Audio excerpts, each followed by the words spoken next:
Inside the Bellington Grand Hotel, the chandeliers scattered the early winter light across a ballroom polished to look like a memory of better times.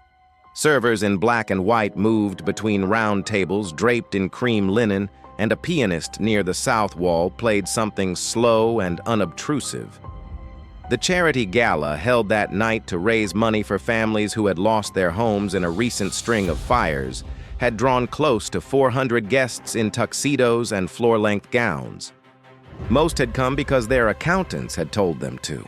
A smaller number had come because they truly cared, and almost none had any idea that in a side parlor off the main hall, a man named Travis Holloway was waiting to humiliate someone he barely understood. Travis stood near the bar holding a glass of bourbon and adjusting a tie that cost more than he had earned in his first year out of trade school. Around him sat 4 colleagues from the maintenance contracting firm, all dressed in suits, a size too tight, all already a little too loud. He had told them earlier that the joke would be perfect, that it would finally take the air out of the man they all secretly resented. The man, of course, was Darnell Carter. And the woman they had chosen to humiliate beside him was a quiet figure already seated at the center table, a woman with chestnut hair and a champagne-colored gown. When the side parlor door opened a few minutes later, Darnell Carter stepped through it, holding the small hand of his 6-year-old daughter, Imani Carter. He was a tall black man in his mid-30s, broad through the shoulders, in the way of men who worked with their hands, and his close-cropped hair was beginning to silver at the temples in a manner that made him look older than his years. He wore a navy suit that he had owned for almost a decade, a white shirt he had ironed on the kitchen counter that afternoon, and a pair of leather shoes that had been polished so many times the toes had gone soft. He looked in every direction like a man who did not quite belong, and yet he stood with the patient dignity of a man who had decided long ago not to apologize for it. Imani wore a pale blue dress and clutched a worn rabbit plush named Milo against her chest. Her hair had been parted with painstaking care into 2 neat braids, each finished with a small blue ribbon, and anyone who looked closely could see they had been done that morning by hands that had practiced this work many hundreds of times. The moment they crossed the threshold, the laughter from Travis's table rose like a flock of birds startled out of a tree. Now it is worth pausing here for a moment because there is a particular kind of cruelty that wears a tuxedo, and it does not always look the way we expect it to. We tend to imagine cruelty as something that hides in alleys, but the truth is that some of the most damaging cruelty happens in well-lit rooms between people holding crystal glasses dressed in the uniform of respectability. And almost always the targets are chosen for the same reason. They are chosen because someone in the room has decided in advance that their pain will not cost anything. That is the calculation a man like Travis makes before he opens his mouth. He does not ask whether the joke is funny. He asks whether the person it is aimed at has the power to make him pay for it. That is not humor. That is a man counting his odds. Darnell had not always been a single father. He had grown up in a quiet neighborhood on the west side of the city, the son of an electrician and a night shift nurse in a small brick house, where the kitchen always smelled faintly of cornbread and where his grandmother's framed photograph hung above the stove. From the time he was small, he had loved the way broken things became whole again under careful hands. He had not gone to a 4-year college because his family could not afford it, and he had never been the kind of young man to resent that. He had learned a trade, taken pride in it, and married, at 22, a woman who had at first loved his steadiness and later resented it as the years grew thin and the bills did not. When Imani was barely past her first birthday, his wife had left a folded note on the kitchen table that read, "Only that she could not do this anymore," and she had been gone before sunrise. Darnell had stood for a long time in the hallway that morning, holding the note in one hand and the warm weight of his daughter in the other.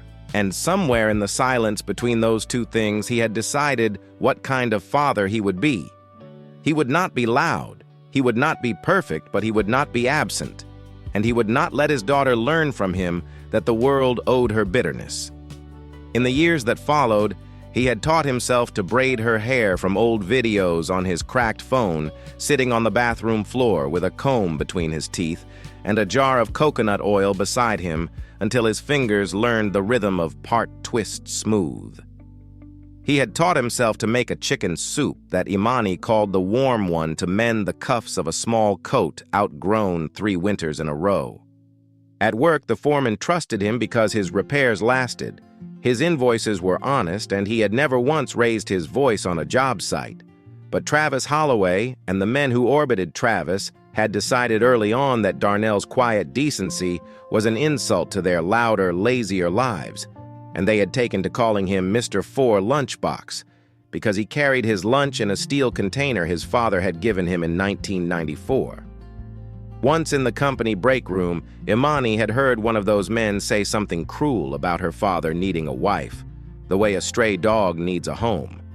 That night, in the small kitchen of their apartment, she had asked him if she made him hard to love, and he had set down his fork and looked at her for a long moment before telling her very gently that she was the reason he tried to be a man worth loving. He had remembered that conversation as he buttoned his suit jacket on the night of the gala. At the center table of the parlor, Adelaide Bellington sat with her hands folded carefully in her lap, the way a woman sits when she has been taught to hold still under inspection. She was 28 years old with chestnut hair that fell in loose waves past her shoulders and a champagne gown that caught the chandelier light along its narrow hem. She was by any measure a beautiful woman, but the kind of beauty she carried was not the kind that asked to be looked at. It was the kind that had survived being looked at the wrong way. 6 years earlier, Adelaide had been the daughter of a small-town hotelier whose business partner had cheated him out of nearly everything he owned. Her father had died of a stroke 3 months after the loss. Her mother had grown ill the same winter, and Adelaide, then 22, had taken a job in the laundry room of a hotel her family had once supplied with linens. She had folded sheets for 50 hours a week and brought home the smell of bleach in her hair, and she had told no one that her last name had once meant something in those rooms. On a wet night in October, driving home from a double shift, she had been struck by a delivery truck that ran a red light, and the months that followed had taken from her the easy gait she had grown up with. When she had finally returned to public life, the people who had once eaten dinner at her father's table had a name for her. They called her behind cupped hands the charity case because they believed she only existed at parties so that other people could feel kind for tolerating her. At one such party, a man in a gray suit had told her loudly enough for the room to hear that he did not perform charity on the dance floor. She had carried that sentence with her for almost 6 years, and although she had built in those 6 years a hospitality empire that now owned more than 40 properties across the country, the sentence had never quite left her. And here, perhaps, is something worth saying plainly. Wounds that are inflicted in public rarely heal in private. Money does not heal them. Power does not heal them.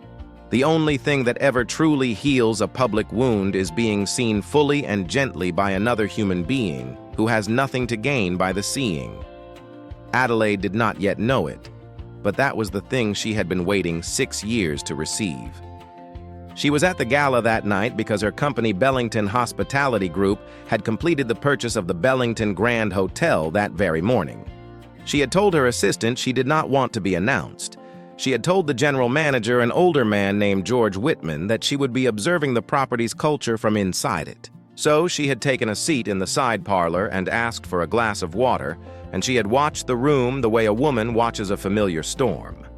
Travis Holloway had been waiting for his cue. The moment Darnell and Imani stepped further into the parlor, Travis rose from his seat, raised his glass, and called across the carpet in a voice meant to carry. He told the room that he was so glad Darnell had finally arrived because he and the boys had found the perfect match for him, a woman so perfectly suited to a tired single father that the two of them might as well have been ordered from the same catalog.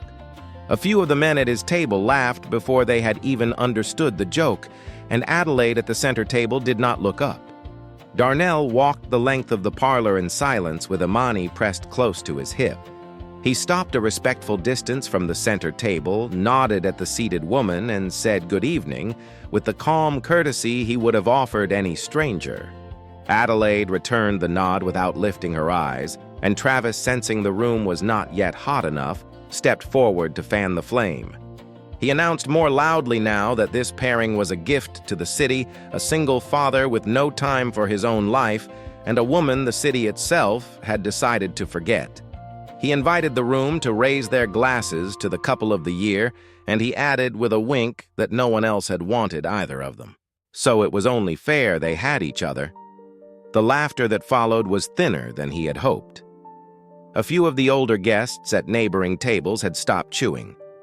One woman in a gray dress set her fork down and looked for the first time at the small girl standing beside Darnell's leg.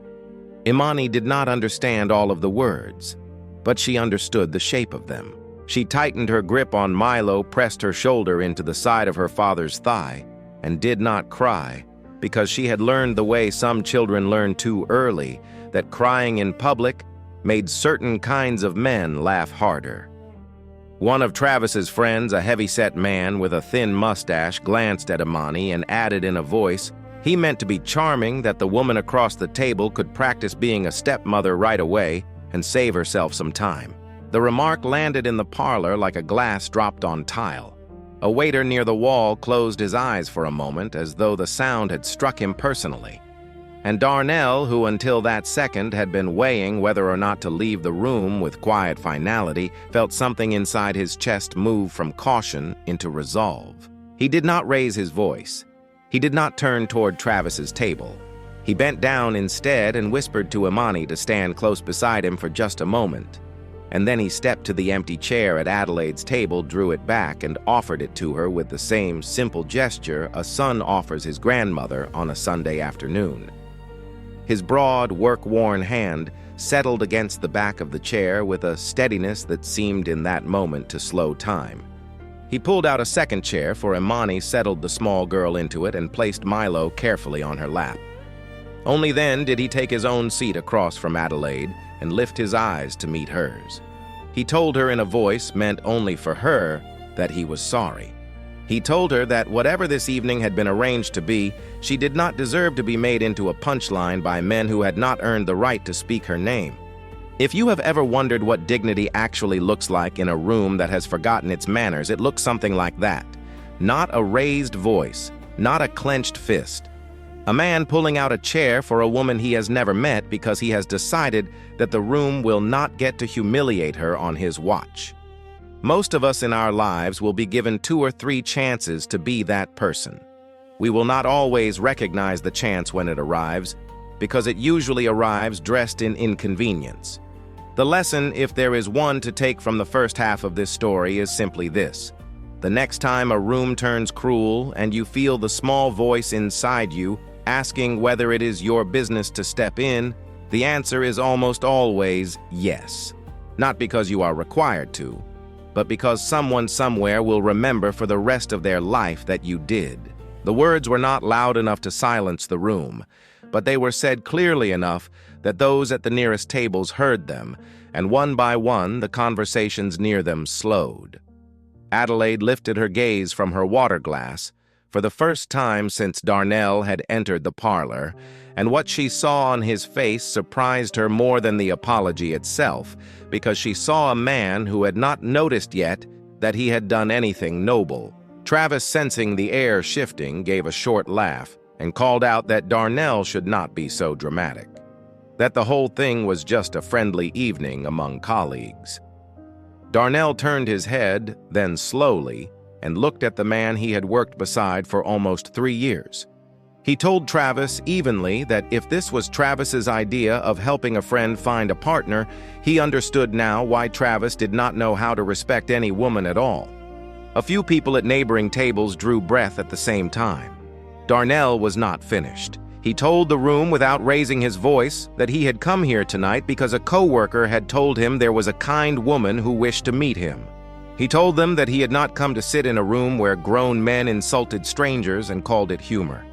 And he told them, looking briefly at Imani, that he would not allow his daughter to learn that laughing at someone else's pain was the same thing as having a sense of humor. The parlor went quiet, in a way that even the pianist a wall away seemed to feel, because the music slowed and then dropped to a softer phrase. Adelaide watched Darnell's profile in that quiet, and she felt something inside her, something that had been frozen for a very long time, shift just slightly, the way the first crack runs across the surface of a lake that has not moved in years. He turned back to Adelaide once the silence had settled, and his tone changed entirely, becoming softer, almost private, although every guest within 20 feet had stopped pretending not to listen. He told her that if she wanted to leave the parlor, he would walk her out himself. He told her that if she wanted to stay, he would sit across from her for as long as the evening lasted. He told her finally that whatever she chose, she would not have to face the rest of this night alone. Adelaide had not been given a real choice in a very long time. Her family's bankruptcy had been chosen for her by men in suits with thin pens. Her injury had been chosen for her by a driver who never wrote her a letter. Her reputation in the city had been chosen for her by people who had decided long before she arrived in a room what kind of woman she was permitted to be. So she sat for a moment in the quiet that Darnell had built for her, and she felt the shape of an offer she had almost forgotten how to recognize. And when she finally answered him, her voice was steady, in a way it surprised even her. She told him she would like to stay. He nodded, once told her simply that they would stay, and the matter for him seemed closed. Imani, who had been watching all of this with the seriousness only 6-year-olds can manage, reached into the small velvet pocket of her dress and drew out a single mint candy wrapped in waxed paper. She slid it across the white tablecloth toward Adelaide with the careful gravity of a child handing over something rare. She told Adelaide that her father gave her one of these whenever she felt sad, and that Adelaide could have hers if she needed it more tonight. The mint sat between them like a small white stone. Adelaide looked down at the candy, and then at the child who had offered it, and then at the father whose hand rested on the back of his daughter's chair. She asked Imani very gently whether the little girl would have any left if she gave this one away. Imani thought about it for a moment, and then told Adelaide that she would still have her father, and that was enough. So the candy could be Adelaide's. The sentence was not designed to wound. That was what made it dangerous. Adelaide pressed her fingertips to her mouth for a moment to steady herself, and then she lifted the small candy carefully and set it beside her water glass as though it were a relic she had been entrusted with. She thanked the child, and her voice did not entirely belong to her when she did. Darnell gave Imani a small pat on the shoulder and told her she had done a kind thing. The first course arrived in a hush, and the table found, almost by accident, the rhythm of two people who had decided to be present for each other without yet knowing why. Darnell asked Adelaide whether she preferred the salmon to the chicken, and Adelaide, sounding faintly surprised at the ordinariness of the question, told him she did not really mind. He asked her if she came to events like this often. She told him she had in another version of her life, but that it had been a long time since she felt easy in a room of strangers. He did not press her. Adelaide had been studied for years by men who wanted something from her, and she had grown skilled at recognizing the angles of their questions. She did not recognize any angles in Darnell's. He was asking what he asked because he wanted her to be comfortable, and that was so unfamiliar to her that she found herself answering more honestly than she had intended. She asked him whether he was always this calm under fire. He told her he was not, but that he had taught himself never to lose his temper in front of his daughter. He said the lesson had cost him more than he liked to admit, and saved him more than he could ever repay. She glanced at Imani, who was now coloring carefully on the back of a paper place card with a pen Darnell had pulled from his inside pocket. She told him the child clearly trusted him. He answered that he could not give Imani everything, but that he had decided long ago to give her the one thing he could promise, which was that when he said he would be there, he would be there. He said the words without performance, and Adelaide had to look down at her plate for a moment to gather herself. Then slowly she told him a piece of her own story, only the smallest, honest portion.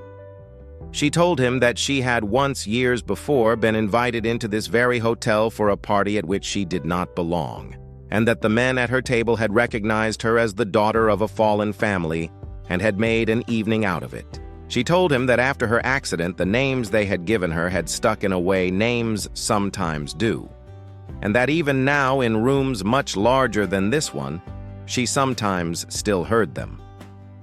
He listened without interrupting. When she had finished, he told her very quietly that a person worth respecting did not need to know her past in order to decide whether to treat her well. It is a small sentence, but it deserves to be repeated because most of us have spent at least some part of our lives waiting for the opposite of it. We have waited for someone to look at our resume before deciding whether we were worth their warmth. We have waited for someone to learn what neighborhood we grew up in, what our parents did, what shade our skin was, before deciding whether we were the sort of person they would smile at on a Tuesday morning. To meet a person who refuses to do that math is a rare thing. To meet a person who does not even appear to know that the math exists is rarer still. She asked him then if he was not afraid of being laughed at himself for sitting here with her in front of all these people. He looked at Imani, who had begun to draw a small, uneven heart on the corner of her place card, and he told Adelaide that he was more afraid of his daughter someday seeing him stay silent. Travis had been watching the table from across the parlor, and what he saw there had begun to ruin his evening. The laughter at his own table had thinned. Two of his colleagues were studying their plates. A woman at a neighboring table had turned her chair slightly so that her shoulder was angled away from him. The joke he had built so carefully was no longer funny, and Travis, who had spent his entire adult life mistaking attention for respect, could not bear the loss of the room. He stood up with his bourbon glass and crossed the carpet with the loose stride of a man who believed he could still recover the night. He stopped at the edge of Adelaide's table, looked down at the three of them with an expression he believed was charming, and remarked that the picture they made was almost beautiful. A poor single father playing the gentleman, and a woman the city had once pitied playing the lady. He said the words with a smile, and the parlor cooled by several degrees. Adelaide's hands stilled on the stem of her water glass. Imani stopped coloring. Darnell set his fork down very carefully on the rim of his plate. Travis, seeing he had their attention, leaned in and addressed Darnell directly. He asked him to be honest just this once in front of the people who actually knew him. He asked him whether if Darnell had any other choice in the world tonight, he would still be sitting at this particular table with this particular woman. The question was the kind of question a small man asks when he wants a larger man to lie in public. Darnell glanced at Adelaide first with a softness that was not for Travis at all, the way a man checks on someone he has decided to keep safe. Then he stood up. He did not lean forward. He did not push his chair back hard. He simply rose to his full height, and he answered Travis in a voice that did not need volume to reach every corner of the parlor. He said, yes. He said he would still sit. He said he would sit at any table where someone was being insulted, because he could not in good conscience sit at a table where someone was insulting them. Travis tried with a thin smile to say that Darnell was acting as though he were morally superior to all of them. Darnell shook his head once. He told Travis very quietly that he was not trying to be better than anyone in the room. He was only trying not to become the kind of man his daughter would one day be ashamed to call her father. As he spoke, several of the guests at the surrounding tables looked for the first time at Imani, and they saw what they had not allowed themselves to see before. They saw a small black girl with damp eyes and two careful braids who was learning in real time exactly what kind of grown-ups they had chosen to be. Adelaide saw it too. She saw the child quietly absorbing the cruelty of a room full of adults, and she saw in the fold of Imani's small mouth the same expression she remembered wearing as a young woman at a different table in this same hotel 6 years before. The recognition struck her so cleanly that she could not in that moment hold her face the way she usually did. A single tear slipped down her cheek before she had given it permission, and she lifted her napkin to it almost apologetically. Imani watched her. Then, with a seriousness that did not belong to a 6-year-old's body, she set her crayon down, climbed off her chair, and walked the few steps to stand between her father and the man with the bourbon glass. She held Milo against her chest with both arms. Her voice when she spoke was small, but it carried in the new quiet of the parlor like a note struck on glass. She looked up at Travis and called him sir because that was the word her father used when he spoke to men he did not respect but still chose to be polite to. She told him without elaboration that her father said grown-ups, who were really kind, did not make other people cry and then call it a joke. She said it the way a child reports a rule learned at school, only the certainty of someone who has been told something true. Then she turned more carefully toward Adelaide. She told her very quietly that she could see Adelaide was trying not to cry, and that it was all right, because she had already seen. She told Adelaide that if no one else wanted to sit with her, her father would sit, and so would she. She held out one small hand palm up the way children do when they are not yet sure if a friendship has been accepted. The parlor did not so much fall silent as remember how to be silent. The clatter of forks at distant tables stopped. The pianist let one note hang and did not begin the next. A woman in a long gray dress at the table by the window lifted a hand to her mouth and did not lower it for some time. Even the waiter, who had been pouring wine at the side of the room, set down the bottle very carefully, as though afraid of the sound. Adelaide took the small hand that had been offered to her. She did not trust her own voice, so she did not try to use it. Darnell knelt slowly and gathered Imani back against him, and he told her in a low and tender voice that she did not need to say anything more, that he had heard her. He pressed his cheek briefly to the top of her head, and the small blue ribbons at the ends of her braids brushed against his jaw. Across the table, Adelaide was crying without sound, the way women cry, who have not allowed themselves to cry in front of strangers in a very long time, and the room around them, almost without meaning to, was crying with her. There is a quiet truth that surfaces in moments like this one, and it is worth letting it surface here. Children watch. Children are watching all of the time. They are watching us when we think we are only being watched by other adults, and they are filing away every small thing we do, especially the things we wish they would not see. When Imani stood up and walked between her father and Travis, she was not performing courage that came from nowhere. She was repeating in her own small voice exactly what she had heard her father say at home, in the kitchen, in the car, in the hallway after a long day. The thing about raising a child is that there is no version of it in which the child does not become eventually a kind of mirror. The only question that ever really matters is what the child is going to find reflected back when she looks. If we get nothing else right in our short lives, getting that one thing right is enough. It is the second lesson worth pausing on, before the night turns again. The side parlor's doors opened then, not with drama, but with the quiet authority of a hinge that had been waiting all night to swing. The general manager of the Bellington Grand Hotel, a silver-haired man named George Whitman, stepped through the doorway with 2 assistants behind him. He had been searching for Adelaide for the better part of an hour, and his face when he saw her at the center table with her napkin pressed to her cheek slackened with concern and then sharpened with apology. He crossed to the table and bowed his head with a formality that did not belong to ordinary hotel work. He told her, calling her Miss Bellington, that he was sorry for the delay, that the board was waiting for her in the main hall, and that he had not realized she had taken her seat in this parlor instead. He asked her if she required anything before he escorted her back. A soft murmur ran through the parlor, the sound of people repeating one word to themselves and finding it unfamiliar in the new context. Travis's mouth opened and did not for a moment manage to produce a sentence. He looked at George, then at Adelaide, then back again, and his face shifted through 3 different colors before settling on something close to gray. George Whitman saw Travis then for the first time, and his eyebrows rose at the way Travis was still standing over Adelaide's chair. He spoke this time for the benefit of the entire room, and he chose his words with the clean precision of a man who had spent 40 years in luxury hospitality. He told the parlor that Adelaide Bellington was the chief executive of Bellington Hospitality Group. He told them that her company had finalized the acquisition of the Bellington Grand Hotel that morning.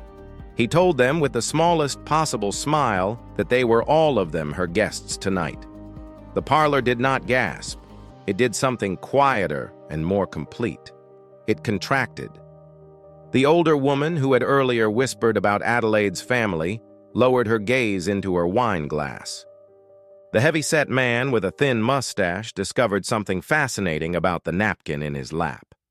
Travis took a half-step backward, as though physical distance might rewrite the last hour. Adelaide rose from her chair. She lifted her napkin, set it neatly on the table, and adjusted the sleeve of her gown with the calm of a woman who had survived rooms far worse than this one. She did not raise her voice. She did not need to. She turned to Travis, looked him fully in the face, and told him that she was aware he had not known who she was. She told him that this was precisely why what he had done tonight mattered. She told him that he had given himself permission to be cruel because he had decided in advance that she was no one. That single sentence, spoken without heat, is perhaps the most damning thing any human being can say to another. Because most cruelty in this world is not carried out by people who hate.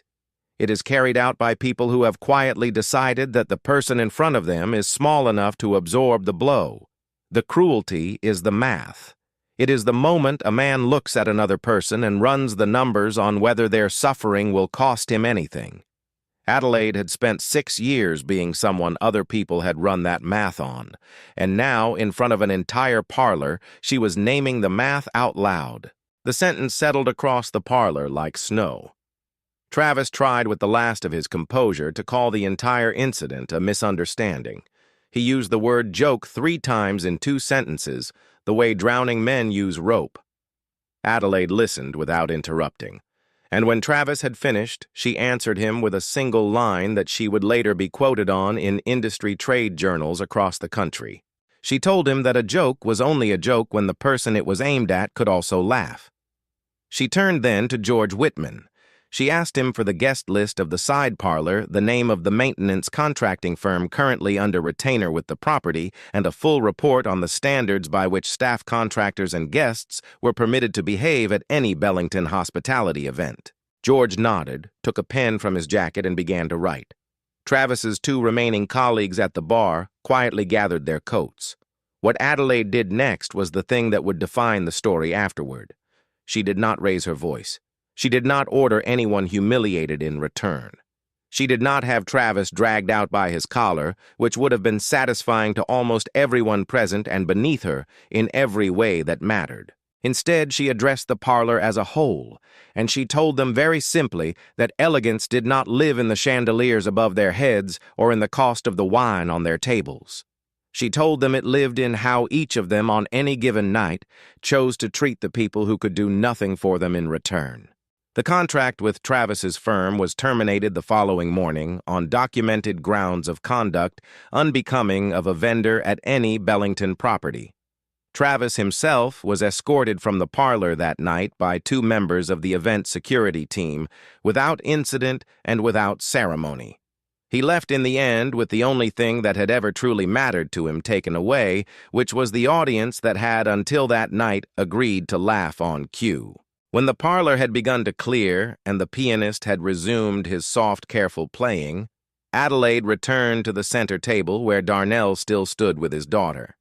Imani, who had grown tired by then, looked up at her with the small, anxious face of a child, checking on a friend, and she asked Adelaide if she was still sad. Adelaide did something then that the few remaining guests would speak about for years. She knelt in her champagne gown and her thin heels until she was at the same height as the child, and she told Imani that she was still a little sad, but that thanks to her she did not feel alone. Imani pressed the small mint candy back into her hand and told her she could keep it. Adelaide closed her fingers around it as though it were the most expensive object in the building. There is something to be said before we move into the final chapter about what real strength actually looks like, because the world sells us a counterfeit version of it almost daily. We are told that strength is loud, that strength is the man who shouts the loudest in the meeting, the woman who fires back the sharpest insult, the boss who never lets an offense go unanswered. But the strength Adelaide showed in that parlor was a different kind entirely. She did not need to humiliate Travis to win. She had already won the moment she chose not to become him. The deepest form of power a person ever holds is the ability to refuse in front of everyone to return cruelty for cruelty. It is the second lesson of this story, and it deserves to be carried out of the hotel when the moment comes, and it will come. Do not measure your dignity by how hard you can hit back. Measure it by what you choose not to do. In the weeks that followed, Adelaide began to design something her board did not at first fully understand. She called it the Second Key Program, a quiet initiative funded directly by Bellington Hospitality. The program would acquire small, neglected houses near the company's hotels, rebuild them with care, and offer them as transitional homes to single parents and to hotel staff in crisis. There would be no signage, no press release on the day a family moved in. There would only be a key handed to a person who had not had a place to call her own in some time. Adelaide remembered Darnell while the program was still on paper. She had not forgotten the patience of his hands, as he had pulled out a chair for her in front of a room full of strangers, and she had not forgotten that she had watched him do it before he had any reason to know who she was. She invited him to her office one afternoon and offered him a position as the lead technical supervisor of the program. Darnell, holding his cap in his lap, told her quietly that he did not believe he was qualified for a position like that. Adelaide leaned forward across her desk and told him she did not need a man who knew how to speak in a boardroom. She needed a man who could tell which roof was going to leak before the rain started, and someone she trusted to hand the keys to the families. He took the position 2 days later. A few months after the gala, on a cool afternoon in early spring, Darnell was tightening the last fixture in the kitchen of a small 2-bedroom house at the edge of town. The house was about to be given to a young mother named Diane Foster, who had 2 small children and a night job at a hospital. Imani sat on the front steps drawing a sun on a piece of cardboard, the small blue ribbons in her braids fluttering whenever the spring wind moved through the porch. Adelaide arrived a little after 4 o'clock in a soft cream dress with her hair loose, carrying a thermos of coffee and a paper bag of sandwiches. She was smiling more easily now than she had been at the gala. When Diane Foster received the key, she pressed it against her mouth for a long moment before she could speak. Darnell stood off to one side of the porch and did not step forward because he had decided long before that day that good work did not need to be observed to be real. Imani came running over and tugged at Adelaide's hand and asked her with great seriousness whether she still had the candy. Adelaide opened her small leather purse and lifted out the mint, slightly creased now from months of being carried. She told Imani she had kept it as a way of remembering the night a small girl had taught a room full of grown-ups how to behave like adults. Darnell, watching from the porch, looked at his daughter and at the woman holding the candy, and he had to glance up at the sky for a long second before he could trust his face again. The story did not end with a wedding that day. It ended instead with 3 people standing on a porch as the sun went lower. A young mother carrying her children inside a house that finally had her name on the lease, and a quiet understanding among the adults on that porch that something had been built between them out of a single act of unexpected decency. If there was a lesson in any of it, the lesson was not that kindness is always rewarded. The most valuable kindness a person ever gives is the kindness offered to a stranger before knowing whether the stranger has anything to give in return. Darnell Carter had not known on the night of that gala that the woman across the table from him owned the building. He had only known that she was a person, that she was being hurt, and that his daughter was watching to see what kind of man her father was. That, in the end, had been enough. And so if the story leaves us with anything to carry into our own lives, perhaps it is this. Most of us will never own a hotel. Most of us will never sit at a center table in a champagne gown, and most of us will never stand under a chandelier and be asked to choose on the spot whether to do something brave. Our chances will look smaller than that. They will arrive in the form of a coworker being made fun of in a break room, a stranger being spoken to harshly at a checkout counter, a child sitting alone at a lunch table while other children pretend not to see her. The chances will not announce themselves as chances. They will look almost always like inconvenience. But each of those small moments is a doorway, and behind every doorway is the kind of person we are slowly day by day becoming. Choose the door that lets you keep the face you want to wear when you are old. Choose the door that your children, real or imagined, would be proud to have seen you walk through. The world will not always thank you for it. But somewhere perhaps a tired stranger will press a small mint candy into her purse and carry the memory of you with her for the rest of her life. And that, in the end, has always been enough.